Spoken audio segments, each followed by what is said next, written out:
Boa noite, então, mais uma vez. Estamos gravando.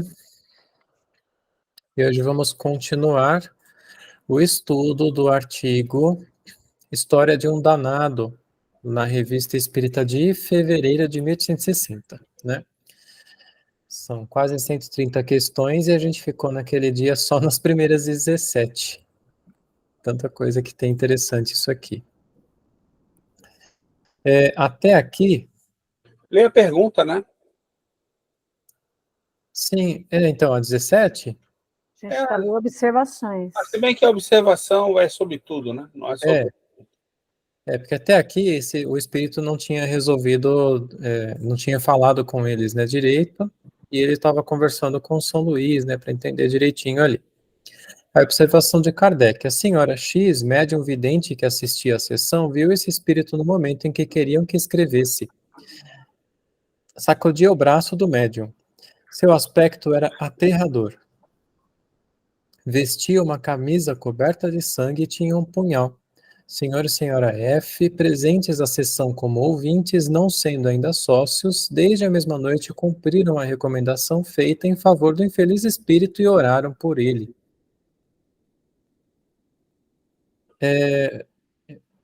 Obtiveram várias comunicações dele, bem como de suas vítimas.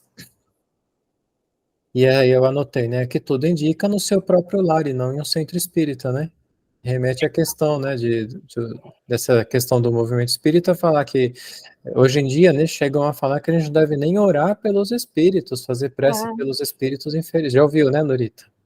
Mas não existia centro espírita naquela época. Kardec, ele chega a citar centro, né, mas eu entendo que acho que era o centro de estudos, né? Era o centro de estudo, é isso aí. Uma vez a gente debateu isso e não existia.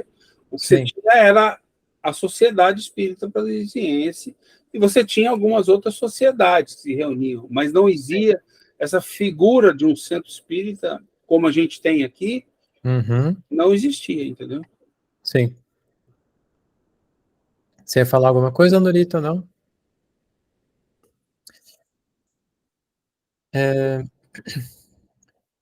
Cadê? Damos-las na ordem em que foram recebidas, juntamente com as que sobre o mesmo assunto foram obtidas na sociedade. Além do interesse ligado a essa dramática história, ressaltam o ensinamento que a ninguém escapa. E aqui são as perguntas, a evocação desses dois, então, né? O senhor e senhora F, ao espírito familiar deles. Pode dizer algo a respeito do espírito de Castelnaudary? E ele responde: evoque-o. Eu acho muito legal isso aqui, né? É um aprendizado para nós também, sempre, né? Como nesse tipo de situação assim, eles sempre fazem a evocação do espírito familiar, do espírito guia do grupo, né? Para ter algum tipo de direcionamento ali, né? Ele é mau? Verá. O que é preciso fazer? Não lhe falar se nada tem a dizer. Se lhe falarmos para lamentar seu sofrimento, lhe fará bem? A compaixão sempre faz bem aos infelizes. Evocação do espírito de Castelnaudary. Que querem de mim? Nós te chamamos a fim de sermos úteis. Ó, vossa piedade me faz bem, porque sofro. Ó, como sofro, que Deus tenha piedade de mim. Perdão, perdão. Nossas preces lhe serão salutares? Sim, orai, orai. Ariane comentou aqui, prece sincera cura, é interessante que esse espírito tem consciência que foi a oração que eles fizeram antes que o fez melhorar.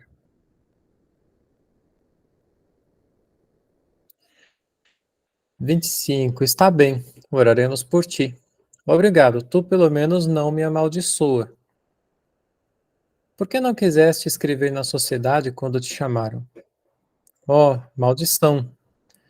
A Cintia está chegando.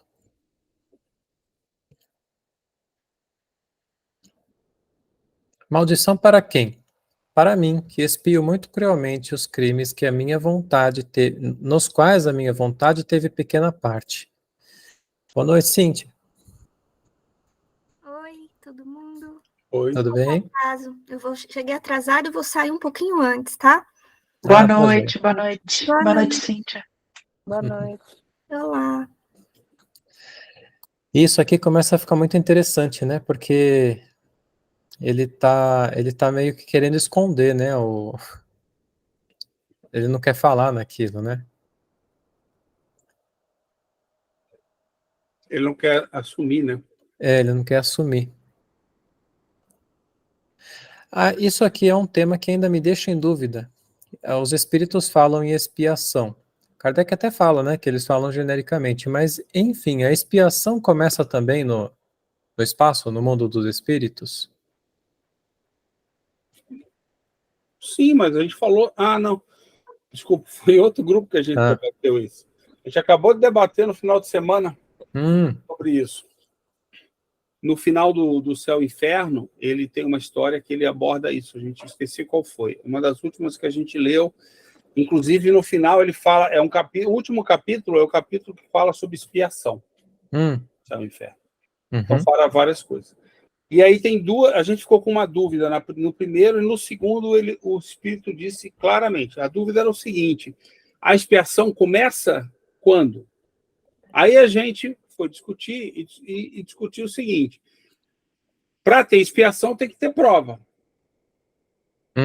Certo? É uma escolha de uma prova. Tá? Então, a prova só pode acontecer no mundo material. Só que o detalhe é o seguinte: a prova acontece aqui, mas quando é que eu escolho a expiação? Após o arrependimento. Não, após o arrependimento. Sim. Eu posso me arrepender aqui ou posso me arrepender lá, não é? Então pode começar nos dois. Verdade. Entendeu? Aí o segundo diz claramente que a expiação dele começou lá. O primeiro deixa em dúvida, e a gente debateu bastante, procuramos lá e resolvemos isso. Foi no domingo, né? E aí, logo na sequência, o outro fez depoimento e ele fala claramente: comecei a minha expiação no mundo espiritual. E que é justamente isso, ou seja, a expiação, a gente fica com uma ideia, às vezes, meio errada, de que ela é a prova. Não, ela é a escolha da prova e a prova. Então, tem o antes da prova. Depois que eu me arrependo, eu começo um processo de expiação, no nível de conhecimento que eu consegui adquirir até ali, mas já tenho um nível de conhecimento. Aí eu escolho uma prova para aquilo. Entendeu? Então, pode comer aí, mas o arrependimento pode acontecer lá e aqui. A expiação pode começar aqui e pode começar lá. Sim. A prova só pode acontecer aqui. No caso desse espírito aqui, que ele está só começando a se arrepender, né? O que tudo indica. Começa lá. Então ele está falando dessa expiação nesse sentido, né? Sim, não, exatamente nesse sentido, né? Eu só queria falar um negócio que é assim, ele é um espírito, eu sei que ele está lá na erraticidade e tal, mas ele é um espírito que ele viveu aqui. Provavelmente ele foi cristão, então, católico, né? O cristão, não sei. Provavelmente ele viveu isso. Então, talvez ele use essa palavra espio por causa da lembrança dele de quando ele era vivo. Então, quando você fala, Paulo, mas ele já está espiando porque ele está começando arrependimento, na minha entender, ele está usando essa palavra porque é a palavra que ele encontrou para explicar o que ele está sofrendo. Porque a gente ouve muito falar, por exemplo, quando chama um espírito muito católico, ele fala um monte de palavra católica junto e tarará, e a mensagem dele é boa, não desmerece. Mas é porque ele está arraigado com aquela palavra que é a coisa. Tem que saber a intenção dele. Se mais adiante ele se arrependeu. É isso. Se ele não se arrependeu, é expiação católica. Aí é a interpretação de punição. Entendi. Exato, exato. Purificação de crimes. Quer dizer, eu não li esse que o Satiro falou. Se vocês quiserem, a gente lê um pedacinho. Mas eu não me lembro, assim, não estudei ele. Então, provavelmente é por causa disso que o Satiro falou agora, que ele usa o termo do católico, né? Óbvio. Não, lá no que a gente está estudando é expiação no sentido espírita. Não, desculpa. Desculpa. Quando ele falou expiação, também dá para a gente deduzir isso, né? Porque se a expiação compreende a prova, aliás, desculpa, a expiação compreende o arrependimento, já é o começo da expiação, mudar o pensamento, porque tudo isso aí é uma coisa para você mudar seu pensamento, é um processo para você mudar seu pensamento, mudar de atitude, né? Então, o processo começa com o arrependimento, quando bem o Satiro falou. Então dá para a gente deduzir também, né? Que é. Sim, né? É o que eu falei, vamos ler mais para frente aqui, que ele vai dizer. Sim. Muito cruelmente os que. Não, esse muito cruelmente já diz, eu acho, já mostra que ele está sendo punido. Então, isso aí é como a Ariane falou, ele está sendo punido, ele tem uma visão aqui do pecado, do problema católico, entendeu? Não é a visão espírita que ele está tendo aqui. Nesse caso daqui. Que é como ele interpreta o mundo. A não ser que ele diga mais para frente, vamos ler, né? Alguma coisa que diga que ele está se arrependendo. Aí pode ser que seja, se bem que esse espiam muito cruelmente, bom, pode ser, depende do estado que ele está. Né? Sim. Aqui a observação. Dizendo que sua vontade teve pequena parte nos crimes, quer atenuá-los, como mais tarde se ficou sabendo. Não, ele não sente nem culpa. Ele não tem... Aí, ó, olha a pergunta aí. Ó. Se te arrependeres, será perdoado? Oh, jamais. Aí, viu? Então ele não foi, ele não tá. Ele tá na visão católica. Não te desesperes. Eternidade de sofrimento, eis o meu destino. Qual é o teu sofrimento? O que há de mais terrível, não podes compreender. Oraram por ti desde ontem à noite? Sim, mas sofro mais ainda. Como assim? Sei eu? A circunstância foi explicada mais tarde. Deve-se... Ariane, só uma coisa, você tinha deixado comentado aqui alguma coisa do céu e inferno, você quer falar alguma coisa sobre isso? A visão do incessante das vítimas?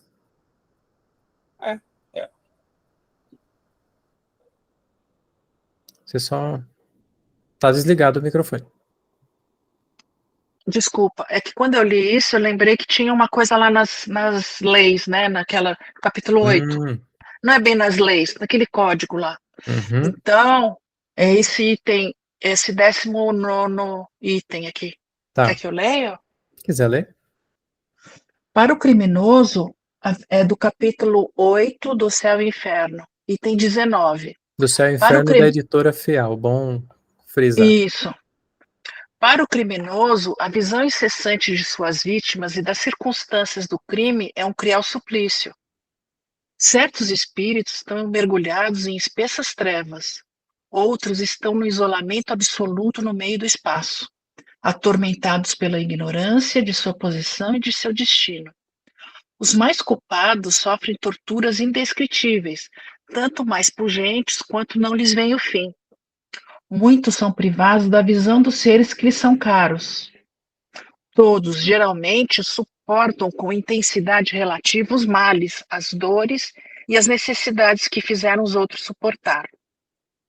É um suplício que para o orgulhoso, ver-se relegado a últimas posições, enquanto acima dele, cobertos de glória e de festas, estão aqueles que ele desprezou na terra.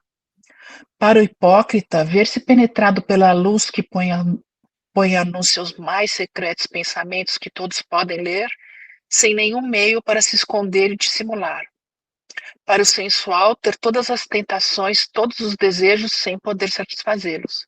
Para o avaro, ver seu ouro dilapidado e não poder rerê-lo.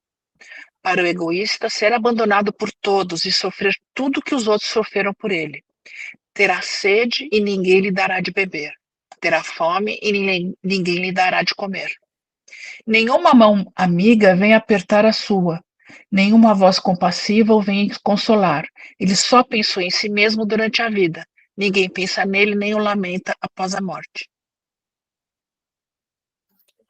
Entende? Que ele está bem nessa parte do comecinho, né? A visão incessante, estão mergulhados nas trevas que eles veem um isolamento absoluto. Sim. Desculpa, Satiro, comenta aí, desculpa. Não, é só isso. Basicamente é chamar a atenção. Percebe a questão do foco logo no início?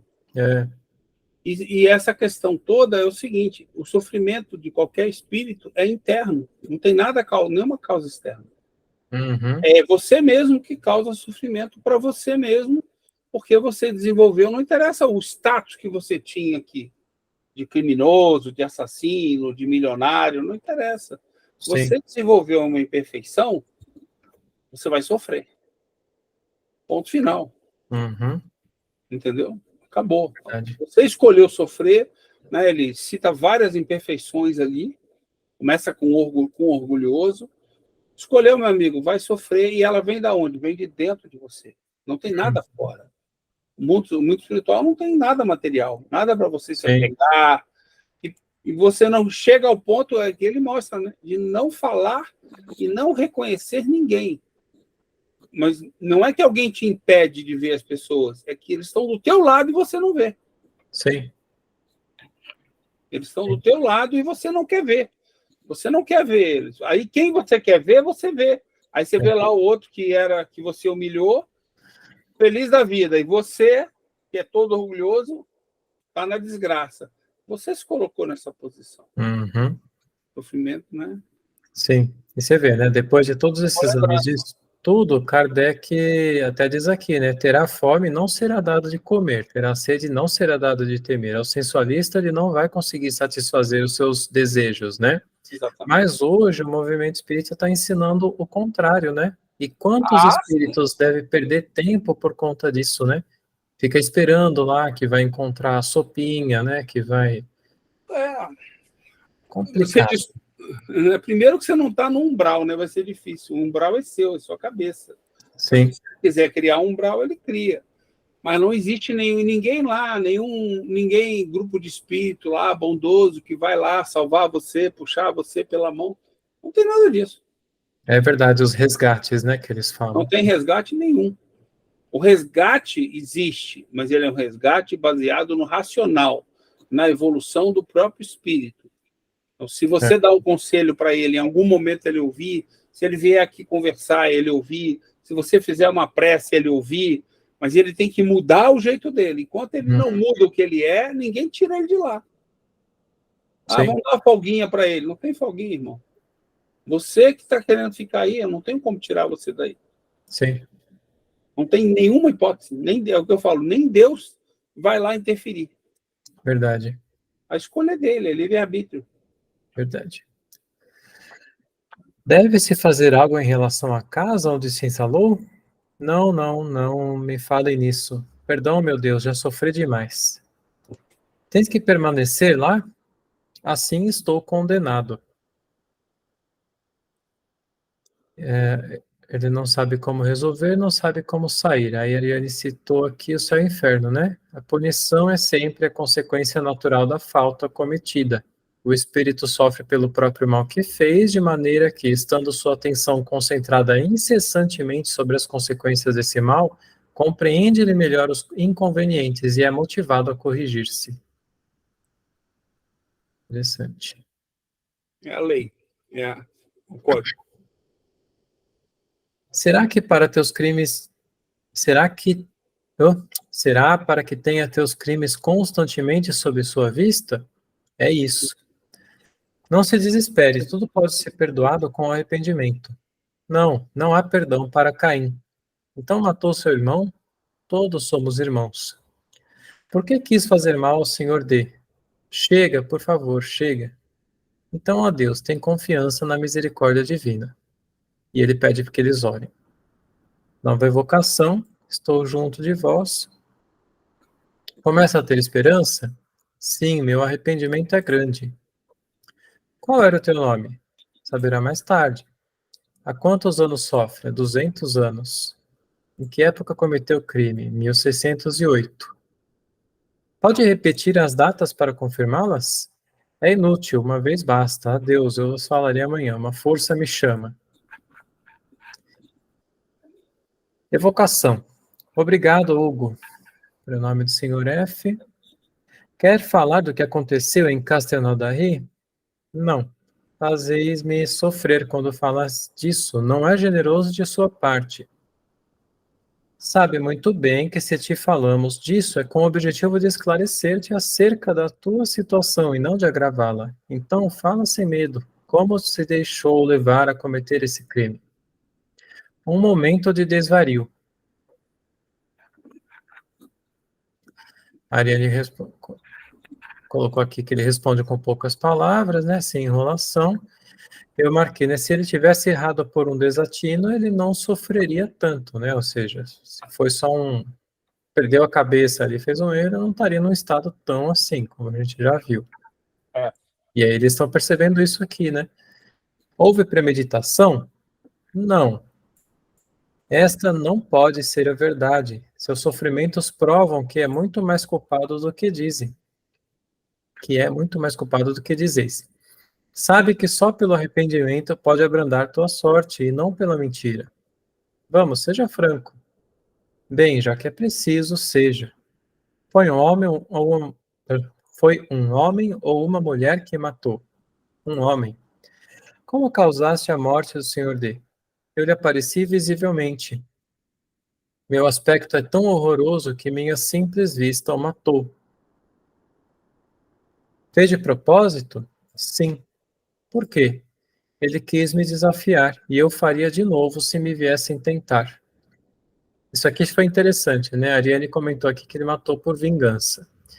Aí eu falei, ou por orgulho, né? Ou por uma proximidade com o passado anterior, né? Porque diz que ele na vida anterior foi de uma tribo, né? Que comia gente, assim. Então, assim, ele não sabe, parece que lidar com as emoções ainda, né? É. Então, se ele tem ainda essa ligação, alguém vai lá, desafia ele, ele revida, né? Ele era ciumento, não é isso? Também. Por causa da esposa lá, da mulher. Também. Bem Estava ciumento. muito emotivo ainda. Não sei se é essa palavra nisso aqui. Ele agiu, pelo que aparece, ele tinha emoção envolvida, né? Uhum. Na verdade, deve ser um condicionamento dele, né? Talvez ele esteja condicionado e reagiu pela emoção. Pode ser. Como um animal. Pode ser. Não tem clareza ainda no que ele está fazendo. O Sim. que não deixa de ser bom para ele, né? Uhum. Se ele não tem consciência do que ele está fazendo, a falta dele é menor. Mas ele vai ter que adquirir alguma consciência para se livrar. Sim. Cíntia? Não, só a título de curiosidade, também não sei se vai interessar, se vai atrapalhar ou ajudar, não sei. Mas, por exemplo, na psicanálise, a gente entende em alguns casos que quando o ciúme é muito alto e não tem evidência, sabe aquele ciúme patológico, aquela pessoa que tem ciúme de tudo, até da sombra, fica criando história, que parece que foi mais ou menos isso que aconteceu, né? Não tinha uma evidência, não tinha uma prova, tinha coisa da cabeça dele, né? Uhum. E aí a gente entende que num assassinato, por exemplo, ou num exagero desses ciúmes, está escondido a homossexualidade, e aí a pessoa ataca o outro do mesmo sexo, tentando rejeitar o desejo sexual pela pessoa que você acha que estava sendo o pivô da história. Meio complicado, né?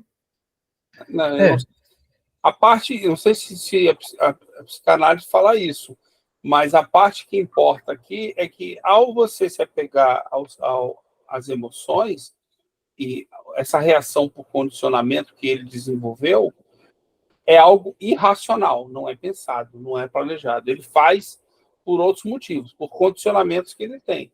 Poderia ter esse condicionamento? Poderia ter outros condicionamentos. Sim. Então é irracional, né? Por isso que a gente fala que é do corpo, né? Sim. Então, a gente se apegar às emoções, ficou com raiva.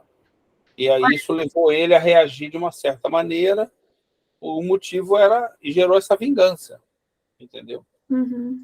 Mas nasceu numa emoção, nesse sentido daí. Né? Quer dizer, não é um instinto, porque ele não teria um instinto assassino. O instinto é algo voltado para a sua sobrevivência. A não ser que ele tenha sido atacado pela pessoa que ele matou. Aí seria instinto. Uhum. Mas não é instinto por isso. provavelmente é emoção, né? Dá a impressão que é emoção. Mas Sim. pode emoção sexual, né? Não é isso? Mas aí, Mas quando não, você está falando da psicanálise, cuidado com o jogo das palavras. No espiritismo não existe emoção sexual. Existe emoção. São 5. Então, mas, por exemplo, tem algum momento aí antes que a gente estava falando, vocês estavam falando sobre, até acho que foi a Ariane que leu No Céu e Inferno, uma partezinha. Não, você terá alguma coisa sexual, desejo sexual, alguma coisa, e não poderá. a sensualidade, mas a sensualidade aqui é outra coisa, né? A pessoa está ligada a questão do sensual, está muito ligada ao materialismo, ao corpo, né? É isso que se pode dizer, né? Aos sentidos. Pode ser isso que ela falou, mas pode ser um monte de outras coisas ligadas ao corpo. É. Sensualidade aí é justamente isso. É. Aqui ele tem o sensual, mas ele não está falando esse trecho que eu trouxe, não está falando necessariamente desse espírito, está falando no geral. Sim. Então ele está falando que quando uma pessoa que era muito ligada ao sexo, ou à sensualidade, ou aos prazeres sensuais da carne, ela vai ter, como é que ele fala? Vai ter as tentações, todos os desejos e não vai poder satisfazer. É isso que ele está falando. Ele vai presenciar cenas, vai lá e tal. É a mesma coisa, alguém que gosta muito de comer, vai vendo a pessoa comer e tal, vai querer satisfazer, mas ele não tem como satisfazer aquilo, porque ele é um espírito, ele não tem mais corpo para satisfazer. Então, ligado que ele está à carne, ele tem esse desejo. Agora, não, como o espírito não tem sexo, então não dá para saber se ele, entendeu? Não tem desejo sexual do espírito. Desculpa, te cortei. Isso que eu não entendi na hora que ele estava lendo sobre o que você falou. Eu falei, mas se não tem, como é que fica isso, né? Não consegui captar a ideia central. Se não sai. Desprega desse pensamento que a gente tem que o sexo, a gente vem com o sexo, você veio com aquele sexo porque você quis. Não tem nada disso. Você nasce espírito. Aliás, você é um espírito. Não tem sexo. Sexo é do corpo. Sexo é do corpo. Não é coisa, é para reprodução. Também para viver os prazeres do corpo, sei lá. Sim. Mas a gente tem que dissociar. O que ele está vivendo é uma coisa do espírito, não é do corpo. O que acontece é assim, deixa eu tentar te explicar. No mundo espiritual, digamos que eu tenho esse problema sensual, né? Que está ligado à questão de dor e prazer. Então, é um prazer que eu tenho. Né? Ao ter esse prazer, que seja comer, beber, fazer sexo, aquilo me levou a gerar uma imperfeição. Por exemplo, eu ser uma pessoa muito orgulhosa. Então, eu conecto o meu orgulho com esse ato que eu fazia quando eu era vivo. E me gerou uma imperfeição, que estava ligada ao sexo, por exemplo. Então, toda vez que eu vejo alguém que me parece com aquela situação que eu vivia, a imperfeição surge de dentro de mim, entendeu? Uhum. Então surge o meu orgulho. Então a tua imperfeição não é o sexo, é o orgulho.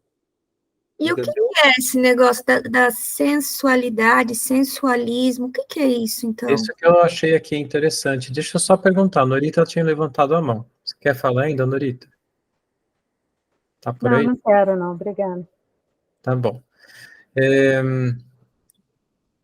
Então, eu dei uma pesquisada. Você falou, mas eu não entendo quando ele escreve aqui essa parte. Eu dei uma pesquisada aqui, eu só achei interessante isso aqui que o Kardec está falando. Ó.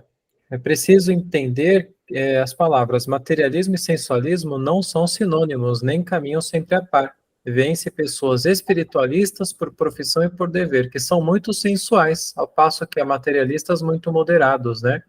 Ele fala que o materialista ele pode conhecer o espiritismo e abraçar ele rapidamente, enquanto o sensualista ele normalmente é refratário ao espiritismo, né? Porque coloca ali em dificuldade, né? Mas o sensualismo naquela época, pelo que eu entendo, não é só esse entendimento que a gente tem hoje. Posso estar errado, mas pelo que eu entendi ali, é assim, a pessoa que é muito apegada a comer, as sensações ou prazer da comida, ela seria sensualista. É isso? Comida, bebida, tato, gosto, Paixões, é isso? audição. Não, Seria paixões? não, Não? isso é sensação. Sensação. Tá. Tem um artigo muito bom, né? Vocês que lembram dessas coisas, qual é aquele artigo da sensação na Revista Espírita? É muito bom aquele artigo. Sensações dos espíritos, né? Sensações dos espíritos. Acho que Esse é um grande artigo, esse, para ser lido com calma. Grande, mas ele é muito bom. Inclusive, se você tiver alguma dúvida, depois traz a dúvida, que a gente já estudou ele. Mas Tá, eu acho que obrigada. esse artigo é muito bom, é uma referência para você manter assim sempre à mão. Sensação. Porque sensações vêm das nossas sensações. Entendeu? Inclusive, lá fala de sensações e sentimentos. Lá toca na questão dos sentimentos, se eu lembro bem. Uhum. Sim. Entendi. E tem que tomar cuidado também, porque quando está falando de psicanálise, eu acho que a raiz está muito em Freud, né? Tá Justamente. totalmente sexual, né? É que eu escutei a palavra sensual e já Sim. conectei pelo que a gente pelo Sim. que a gente está acostumado a ouvir dessa palavra, mas foi bom, porque aí agora eu consigo Faz uma entender. conexão com sensações. Sim. Quando vocês falaram o negócio das sensações, então, eu lembrei que, não lembro que palestra aí que eu vi, que eles falaram realmente que o sensualismo era ligado ao tanto que a gente consegue, os nossos sentidos, os nossos 5 sentidos. Está muito ligado a prazer. Então tá ligado ao olfato, tá ligado ao paladar, é tudo que ao tato. Aquela E é história óbvio que o espírito não pode satisfazer, né? Uhum. A bebida, exato. Uhum. entendeu? Então, não está Mas ligado necessariamente a isso. Mas é do É. corpo. Está ligado à questão de dor e prazer. No caso, mais prazer. Prazeres que eu tenho pelas sensações, pelos sentidos. Uhum. Entendeu? São as duas coisas que a gente tem que nos apegam à matéria. São os sentidos, né? A dor que gera dor e prazer, e as emoções, que são 5 as emoções. Tem que lembrar que, na verdade, chamavam de paixões. A gente se refere como emoções hoje. Mas o nome original é paixões, que são as 5 paixões que existem. Não confundir com sentimentos, são paixões. Tá. Uhum. Isso. Tem um artigo nessa revista espírita, até fui olhar qual que era, que é do cara glutão, que eu procurei, é o Baltazar. E ele fala isso, e ele fala em sensualismo nesse aqui, está falando só de comida. Ah, Tá falando só porque. Uhum. Entendeu? Entendi, porque dá o prazer, né? Que não Isso. tem a ver com um órgão sexual ou de uma lembrança sexual. Entendi. Entendi. Legal, obrigada. Desculpa cortar. Não, foi muito boa a pergunta, porque essa é uma confusão que tem muita gente que faz, entendeu? É porque a palavra é a mesma, né? Mas a denominação é diferente, como um monte que aparece em psicologia atual, né? Em psicanálise aparece aqui, por isso que eu falo, para mim, nossa, eu tenho que, tem que fazer um dicionário novo para mim. E eu acho que vale a pena a gente pesquisar depois um pouco no espiritualismo racional, porque Kozan já falava, né, do sensualismo. Então é legal a gente depois trazer isso. Então, fez de propósito e tal. Se eu fosse morar naquela casa, você me bateria? Ah, não, certamente que não. Você tem piedade de mim e me deseja o bem. Uhum. E olha só que interessante, né? O bem para ele ainda parece que está ligado à questão do utilitarismo, a gente poderia dizer. No sentido de que assim, né? Ele não bateria nesse cara falando que ele fez o bem para ele. Mas por quê? Só porque ele... Na verdade, ele fez algo bom É, para ele. Algo que ele se sentiu bem. Entendeu? verdade. Entendeu? O Sr. D morreu instantaneamente? Não, foi tomado pelo medo, mas só morreu 2 horas depois. Por que se limitou a dar um sopro no filho do Sr. D?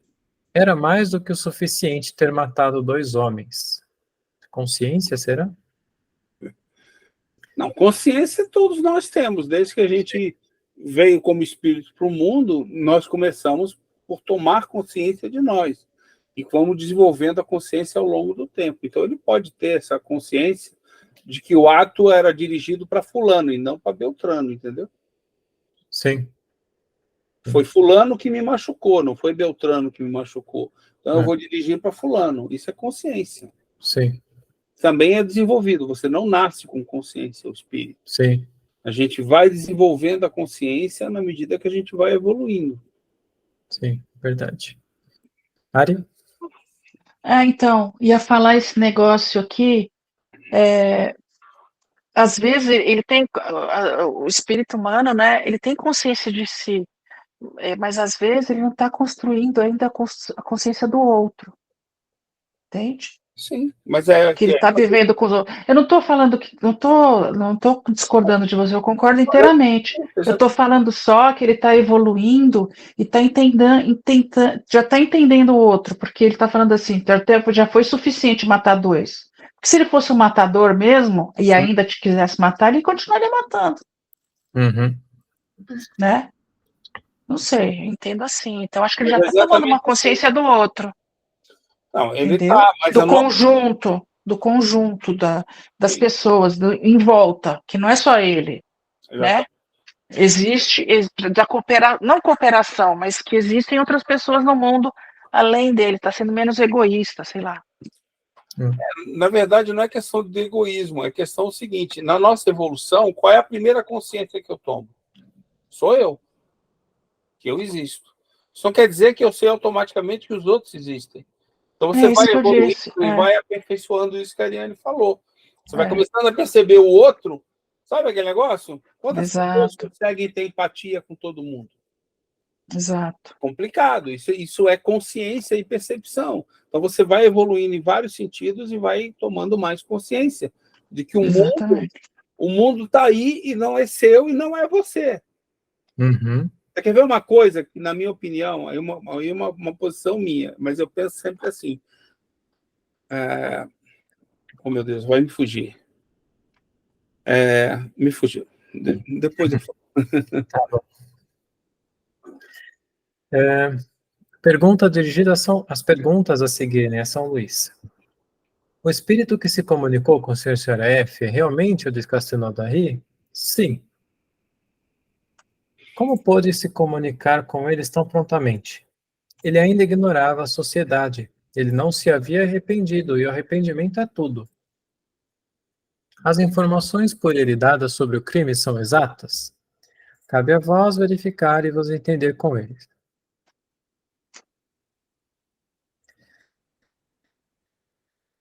Quem que comentou aqui não entendeu?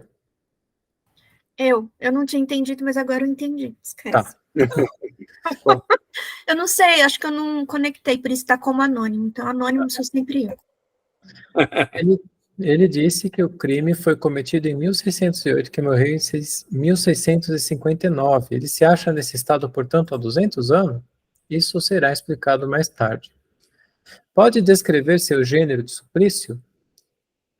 Diga, Ariane. Vocês acham que ele estava há 200 anos, só que vocês acham que ele reencarnou nesse meio de tempo? Acho que não.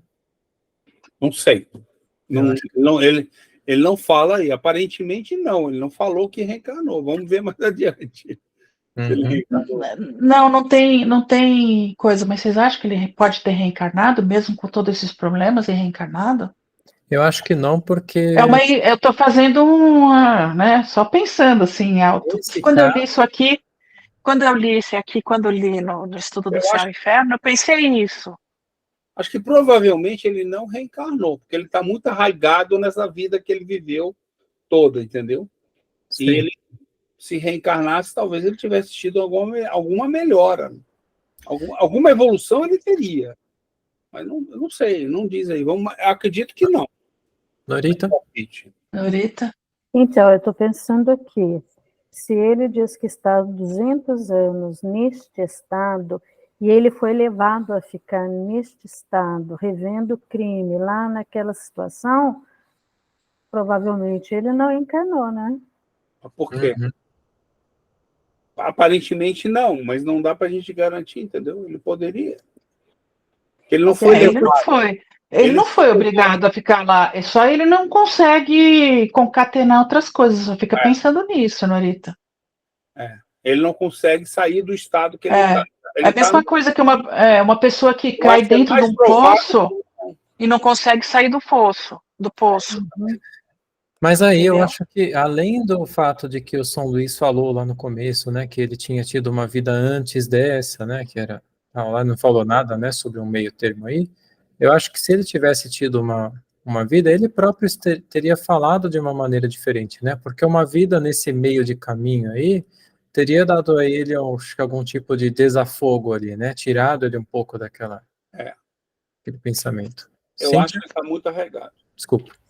Então, será que, pegando a ideia ali da Norita, será então que não é do tipo, ele se obriga a ficar nessa situação, ele se castigando, pensando nisso o tempo inteiro?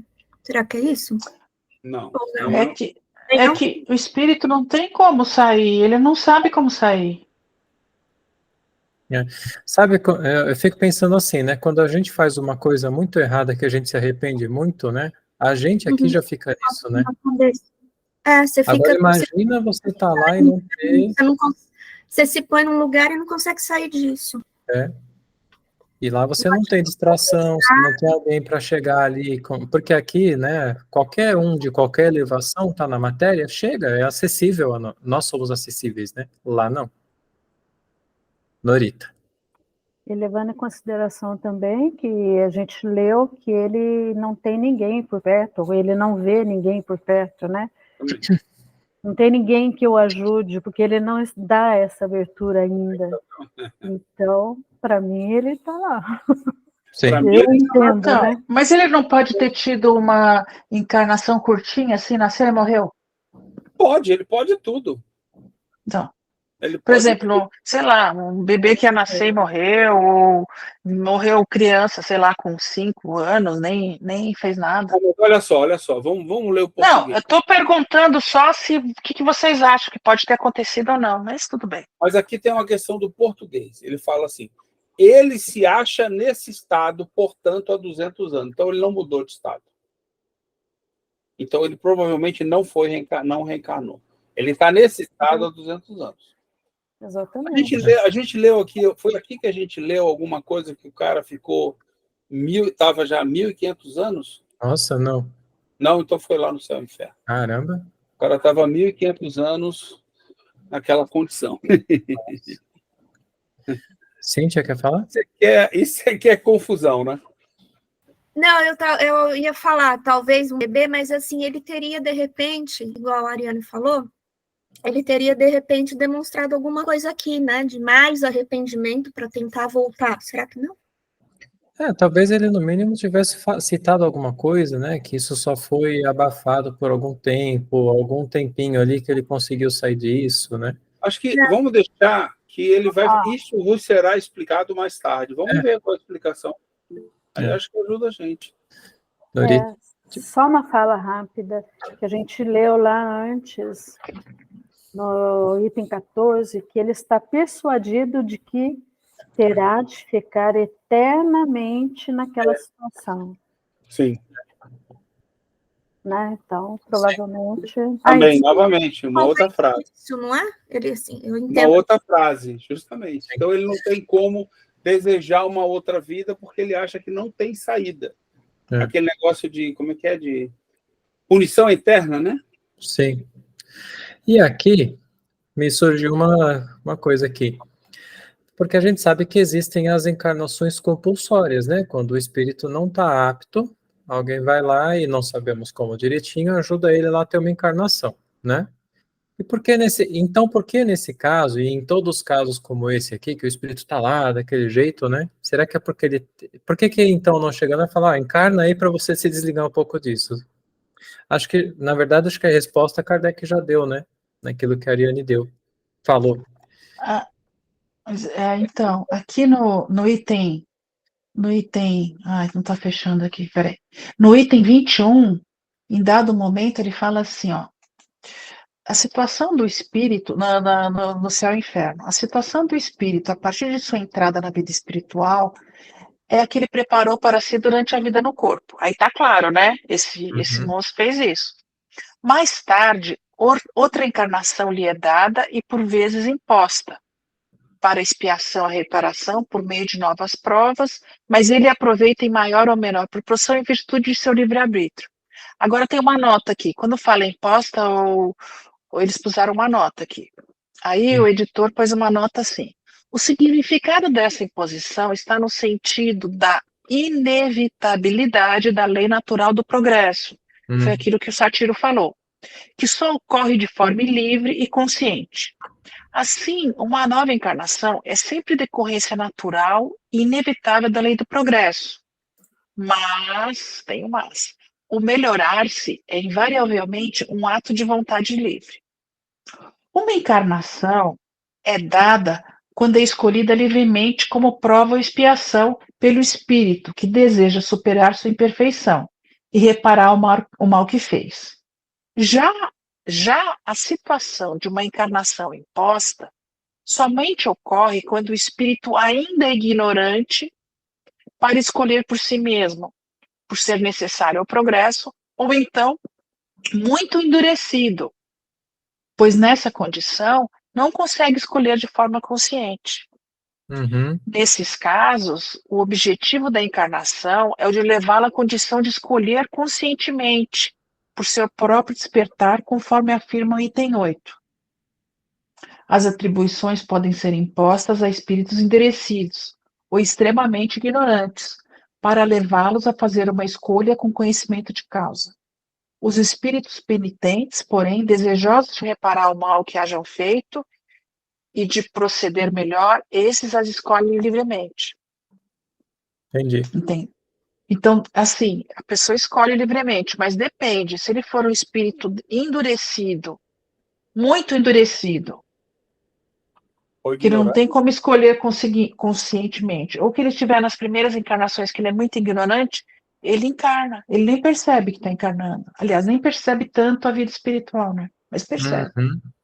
E ele ainda está desenvolvendo a consciência dele, nesse estado aí, de ignorante, no caso de ignorante.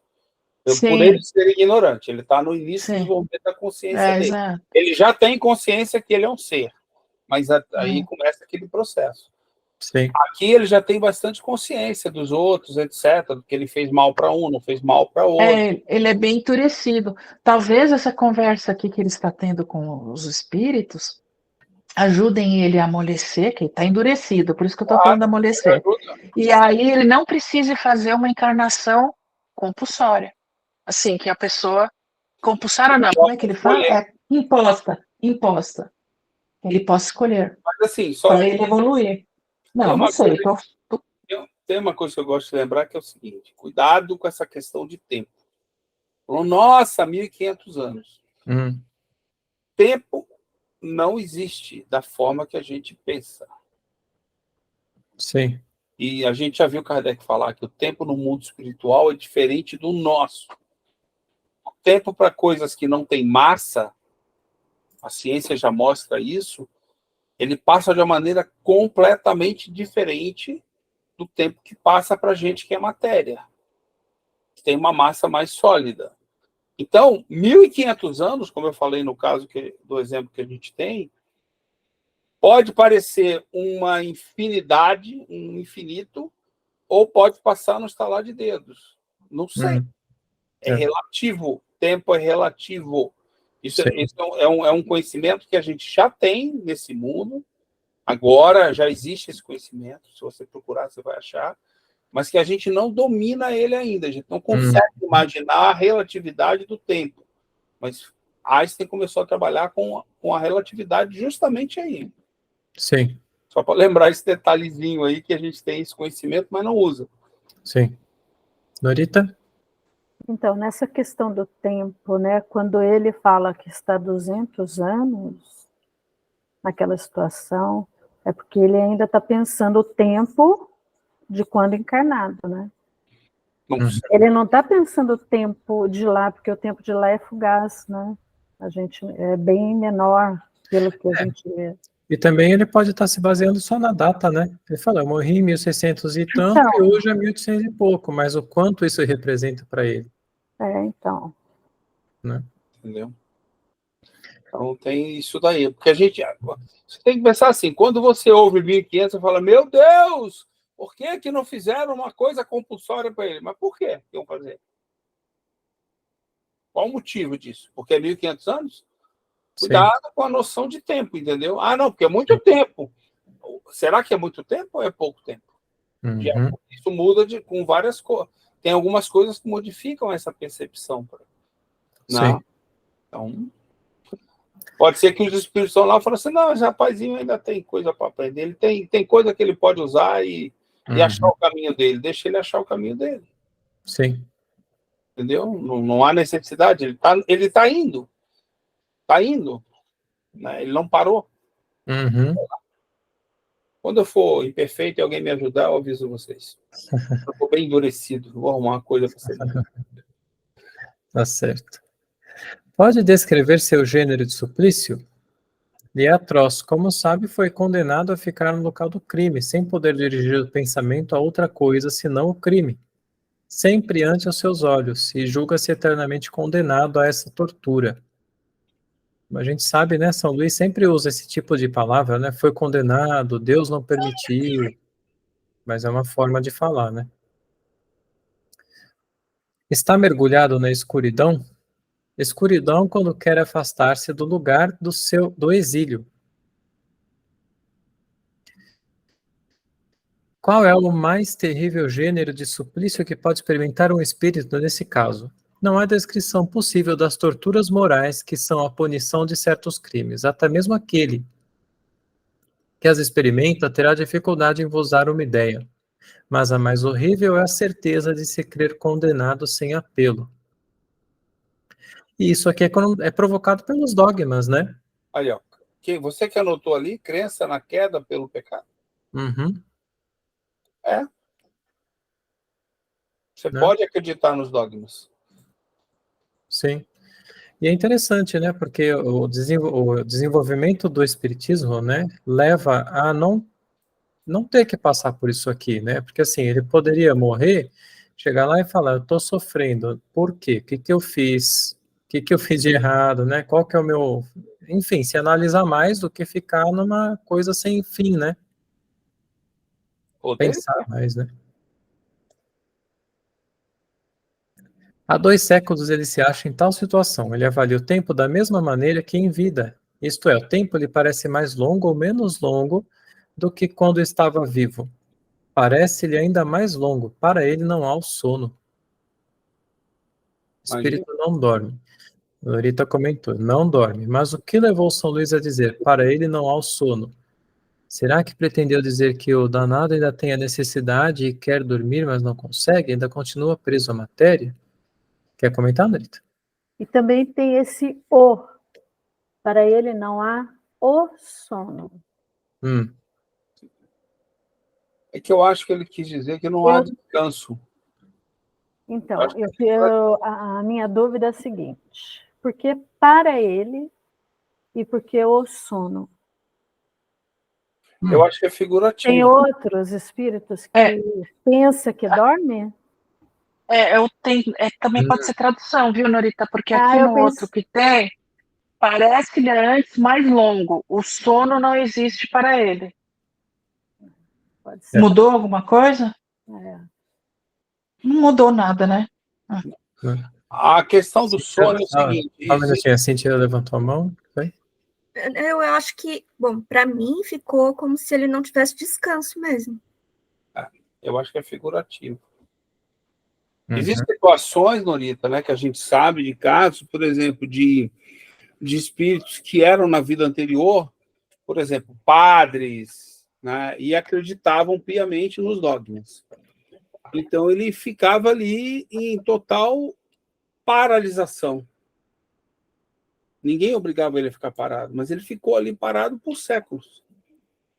Existem casos relatados disso, entendeu? Ficou séculos e séculos parado, às vezes, do lado do cadáver, no mesmo lugar ali. Ele não saiu dali, não levantou, não fez nada. Porque a crença dele é que esse é o estado dele. Ele estava esperando ser chamado para o dia do juízo final. Então, eu vou ficar aqui. Mas ele não, você vê, ele tem consciência, ele tem tudo. Alguns acordam, outros... Um dia o espírito acorda, entendeu? Pode levar 10 anos, 50 anos, 500 anos, ele acorda. ele acaba levantando e assumindo, entendendo que tem mais coisa ali. Aí ele está no mundo espiritual. A opção é sempre do espírito, não tem prazo, não tem regra. Mas que não há sono, não há sono. Sono para quê? Ele não descansa, ele não precisa descanso. O sono é do corpo, né? O sono é do corpo, justamente. É engraçado, né, a gente pensar que nós, como espíritos, nunca dormimos. Então, eu estou aqui ativo agora e quando o corpo for dormir, eu continuo ativo. O corpo precisa. Isso aí a gente tem que desassociar, realmente desassociar o corpo do espírito. O corpo é ferramenta. Espírito não tem nada a ver com o corpo. Mas eu acho que isso já para mim, já é claro, sabe? Mas às vezes a gente esquece desse... Mas então não tem sono. O espírito não dorme. Por isso que eu falei, é figurativo, né?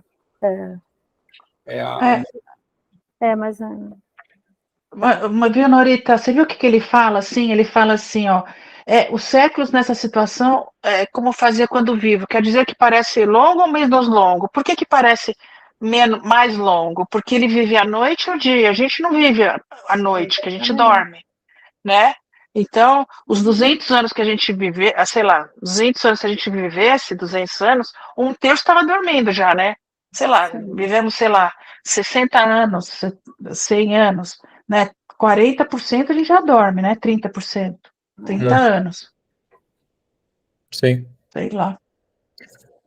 Foi-nos dito que para o espírito o tempo não existia, e que para eles um século é um ponto na eternidade. Não é o mesmo para todos? Certamente que não. É assim apenas para os espíritos chegados a uma grande evolução, mas para os inferiores o tempo é por vezes muito longo, sobretudo quando sofrem. Aí é a questão da elevação moral, né? Quanto mais apegado à matéria, mais você está sujeito à passagem de tempo, como a gente vê aqui. Quanto menos apegado à matéria, mais você está livre e pode viver o tempo de maneira diferente. Sim.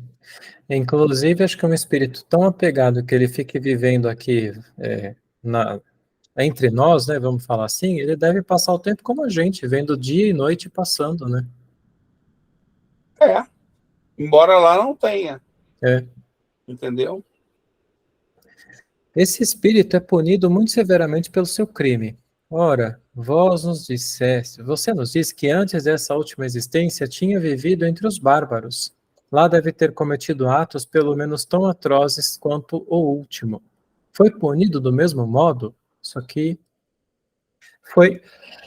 Foi menos punido. Não, acho que isso aqui é para São Luís ainda. Foi menos punido porque, sendo mais ignorante, compreendia menos o alcance. Tá aí. Esse aqui é o sentido da punição do espiritualismo racional, né? Sim. Todas as observações confirmam este fato eminentemente conforme a justiça de Deus, que as penas são proporcionais não à natureza da falta, mas ao grau de inteligência do culpado e à possibilidade de compreender o mal que fez. Assim, uma falta aparentemente menos grave, Jesus, poderá ser mais severamente punida num homem civilizado do que um ato de barbárie num selvagem. O estado em que se encontra esse espírito é o dos seres vulgarmente chamados danados, condenados, né, coisa assim. O termo, quer ver? Esse aqui. E agora eu vou lembrar. Damne. Não quero traduzir, mas era maldito. Agora eu lembrei. Então, aqui na tradução que eu tenho é condenado. Então, ele fala condenado, danado, mas é no sentido de maldito, né? Tipo... Certamente, e há casos ainda muito horríveis, muito mais horríveis. Os sofrimentos estão longe de ser o mesmo para todos, mesmo para os crimes semelhantes, pois variam conforme o culpado seja mais ou menos acessível ao arrependimento. Para este, a casa onde cometeu o crime é o seu inferno. Para outros, outros o levam em si mesmo, pelas paixões que os atormentam e que não podem satisfazer. Quer comentar aqui, Cíntia? Não, eu lembrei do o inferno são os outros, né? Mas não, o inferno é a gente mesmo. Sim. Observação. Com efeito, vimos avarentos sofrerem à vista do ouro, que se lhes tornara uma verdadeira quimera, orgulhosos, atormentados pela inveja das honras que haviam prestadas a outros que não eles. Homens que comandavam na terra, humilhados pelo poder invisível que os constrangia a obedecer e pela visão de seus subordinados que não mais se dobravam diante deles. Ateus sofrendo as angústias da incerteza e achando-se num isolamento absoluto em meio à imensidade, sem encontrarem nenhum ser que os pudesse esclarecer. No mundo dos espíritos, se há alegria para todas as virtudes, apenas para todas as faltas, e as que não são atingidas pela lei dos homens sempre serão pela lei de Deus. 69. Malgrado sua inferioridade, esse espírito sente os bons efeitos da prece. O mesmo vimos quanto a outros espíritos igualmente perversos e da mais bruta natureza. Como há que espíritos mais esclarecidos, de inteligência mais desenvolvida, mostram completa ausência de bons sentimentos, riem-se de tudo quanto há de mais sagrado. Numa palavra, nada os toca, e não deixam nunca o seu cinismo. Muito boa pergunta. A prece só tem efeito sobre o espírito que se arrepende. Aquele que, levado pelo orgulho, se revolta contra Deus e persiste nos seus desvios, ainda os exagerando, como fazem os espíritos infelizes, sobre esses nada pode a prece e nada poderá, senão quando um clarão de arrependimento nele se manifestar. Para eles a ineficiência da prece é um castigo, ela só alivia os não totalmente endurecidos. A Ariane comentou que só o arrependido que a prece faz efeito. Interessante que aqui é como se fosse um facho de luz que se abre. Quer comentar, Ariane? Não? Eu acho que é aquela visão que eu passo, entendeu? Se você não tem condição, pela ignorância, pelo não entendimento, de ouvir a minha prece, entender o que eu estou mandando para você, você não vai fazer nada com ela. Uhum. Ou seja, sim, se você tem condição, você vai aproveitar alguma coisa. É como se eu estivesse orando numa linguagem que você não entende.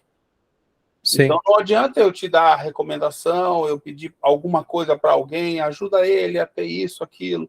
Isso já é um conselho, né? Tenha paciência, já é um conselho. Uhum. Mas você está falando que ele está falando aqui, Satir, ele está falando que isso que você está falando está escrito aqui. Sim. Ele está falando que só quando o espírito é endurecido que não entende, que não vai sair do lugar. Não, pois é, mas eu estou dizendo... É isso mesmo. Mas o que você fala, o que eu estou dizendo é o seguinte: você falou de facho de luz. Facho de luz. Não, mas espera aí, só o arrependido que a prece faz efeito. É como se fosse um facho de luz para ele. O facho de luz pro arrependido. É como se a prece fosse um facho de luz. Como se a prece fosse um facho de luz para o espírito arrependido. Não estou falando que é para o endurecido. Não. Eu não falei isso. Endurecido. Eu estou falando o seguinte: o que é esse facho de luz? É a luz do conhecimento? Não, é como se a prece fosse um facho de luz. Iluminasse para ele entender melhor as coisas. Quando a gente está falando que ele se sente na escuridão e no mesmo lugar, o facho de luz faz a pessoa compreender melhor. Ele ilumina a ideia. Então, entendeu? É isso que eu quis dizer. É como se fosse um facho de luz que iluminasse as ideias dele. É a percepção. Ele conseguiu ter percepção do conhecimento que foi enviado para ele. Isso, ele começou a entender, exato. É como se fosse um facho de luz. E o cara que é ignorante, que está muito endurecido, ele não ouve ninguém. Nem que ele consiga compreender, ele ouve. Ou ele não entende. E daí ele não vê o facho de luz que é enviado para ele. Sim. Eu fiz uma anotação aqui, né, que eu penso assim, né, será que um espírito, mesmo na pior condição do endurecimento, consegue mentir a pergunta, uma pergunta sincera, né? A gente pergunta para ele, você é feliz? E aí eu estava pensando aqui, né, provavelmente o espírito que vai responder sinceramente é esse aqui, que ele tem um mínimo de vontade ali, ele tem alguma coisa ali que está movendo ele, né? Esse que está aí, acho que totalmente endurecido, ele não... Acho que isso nem toca ele, né? Ele não deixa que toque nele, na condição que ele está. Ele está endurecido. É. Entendeu? Quando vemos um espírito inacessível aos bons efeitos da prece, há uma razão para nos abstermos de orar por ele? Não, sem dúvida, pois cedo ou tarde ele poderá vencer o seu endurecimento e Aí, despertar nele pensamentos salutares.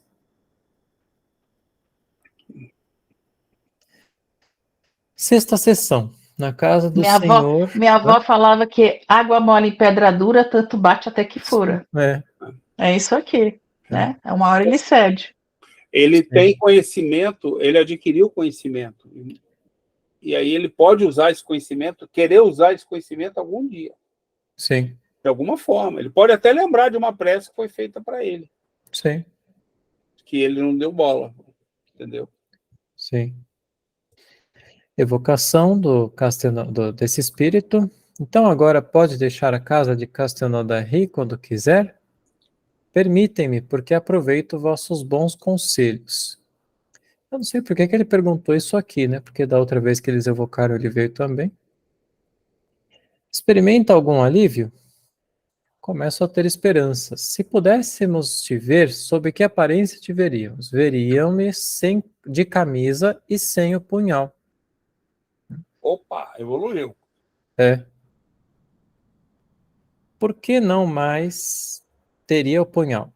O que fez dele? Eu o maldigo, Deus me poupa a sua vista. Eu anotei, né? Seria como dizer que Deus permite que pelo arrependimento e pelo entendimento ele não mais se liga à memória daquilo?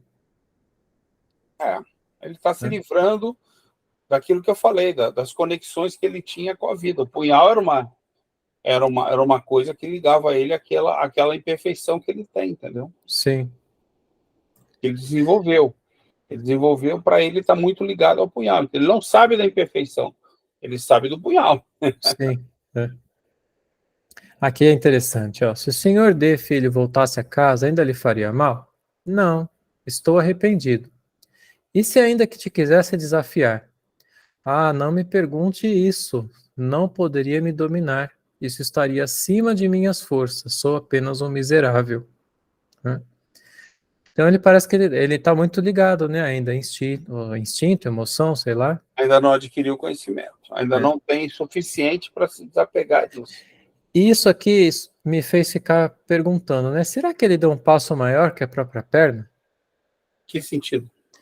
Porque assim, se ele na vida anterior foi lá de uma tribo selvagem, né? O que será, né, que faz ele falar, eu quero agora ir e viver ali no meio da sociedade, né? E num ambiente que ainda não parece que para ele ainda não está tão próximo, né? Pode ser.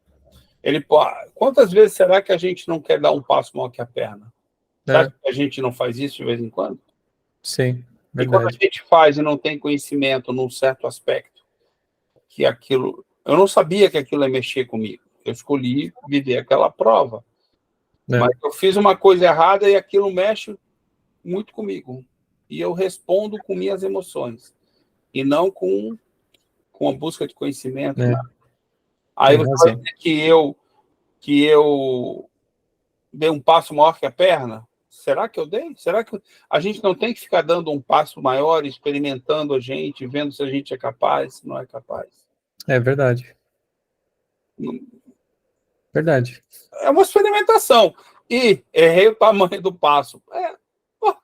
Continua, irmão. Continua, entendeu? Solta a Sim. ficha. Faz o que é. E é interessante, né, tudo isso aqui, porque ele cometeu alguns erros graves aqui que deixam ele nesse estado, mas no fim das contas é aquele negócio, né? São erros, né? Não é que ele quis fazer o mal. Ele não sabia como lidar com essas coisas, estava ligado a isso aí, errou. Condicionamento. Não é o erro mais grave. O erro mais grave é o erro consciente. Sim. Entendeu? Aí é brabo. As preces do Senhor de Filhos lhe seriam mais salutares que as de outras pessoas? Sim, pois a ele é que fiz o maior mal. Pois bem, continuaremos a fazer por ti o que pudermos. Obrigado, pelo menos encontrei em vós almas caridosas. Adeus. Almas caridosas alicerçadas pelo entendimento do Espiritismo, né? 7ª sessão. Evocação do homem assassinado. Aqui estou. Que nome tinha em vida? Eu me chamava Pierre Dupont. Qual a vossa profissão? Era salsicheiro em Castelnaudary, onde fui assassinado por meu irmão a 6 de maio de 1608. Por Charles Dupont, irmão mais velho, com um punhal, no meio da noite. Qual foi a causa do crime? Meu irmão pensou que eu queria cortejar uma mulher de quem ele gostava e que eu via muitas vezes. Mas ele se enganava, pois eu jamais havia pensado nisso. Como ele te matou? Eu dormia, ele me feriu na garganta, depois no coração. Ferindo, despertou-me, quis lutar, mas sucumbi. O senhor perdoou? Sim, no momento de sua morte há 200 anos. Com que idade morreu ele? Com 80 anos. Ele não foi punido em vida? Não. Quem foi acusado por sua morte? Ninguém. Naqueles tempos de confusão, prestava-se pouca atenção a essas coisas. Isso não adiantaria muito. O que aconteceu à mulher? Pouco depois foi morta por seu irmão, em minha casa. O meu irmão. Sim, por meu irmão. Eu falei seu irmão? Matou a mulher também. É. Por que a assassinou? Amor frustrado. Ele se havia casado com ela antes de minha morte. 8ª sessão. Por que não fala ele do assassinato dessa mulher? Porque o meu é o pior para ele. Evocação da mulher assassinada. Estou aqui. Que nome tinha em vida? Marguerite Aeder, senhora Dupont. Quanto tempo esteve casada? Por 5 anos. Pierre nos disse que seu irmão suspeitava de relações criminosas entre vocês dois. Isso é verdade? Nenhuma relação criminosa existia entre mim e Pierre. Não acrediteis nisso. Quanto tempo depois da morte de seu irmão Charles ele vos assassinou? 2 anos depois. Que motivo o impeliu? O ciúme e o desejo de ficar com meu dinheiro. Paixões, emoções, prazeres, né? Pode relatar as circunstâncias do crime? Ele me agarrou e feriu-me na cabeça no local de trabalho com sua faca de salsicheiro. E ele, como é que não foi perseguido? Para que, naqueles tempos funestos, tudo era desordem? O ciúme de Charles tinha fundamento? Sim, mas isto não o autorizava a cometer semelhante crime, porque nesse mundo todos somos pecadores. Ai. Aqui, né? Fica aquilo. Se ela errou, o erro era dela. Ele, ao ser tomado pelas emoções e pela volúpia, entregou-se a um ato que o fez sofrer. Mas é interessante, ele sofre pelo irmão mais que por ela, que nem cita. Será que é porque ele ainda se liga à questão da família humana? Ou será que ele se baseia no julgamento, né? Seu irmão não fez nada, mas ela fez. Boa pergunta. Né? Ou porque ela era mulher, né? Era menos importante. É verdade, né? É isso. Esse tempo aí. É verdade. Ela não tinha porque ele falou, no começo, não sei se vocês perceberam, ele falou assim, eu matei 2 homens. Só que ele matou o Sr. D também. Matou o irmão. Então, a mulher não contou, né? Como homem. Verdade. Tem isso. Há quantos anos estava casada quando na morte de Pierre? Há 3 anos. Pode precisar a data da sua morte? Sim, 3 de maio de 1610. Que pensaram da morte de Pierre? Fizeram crer em assassinos que queriam roubar.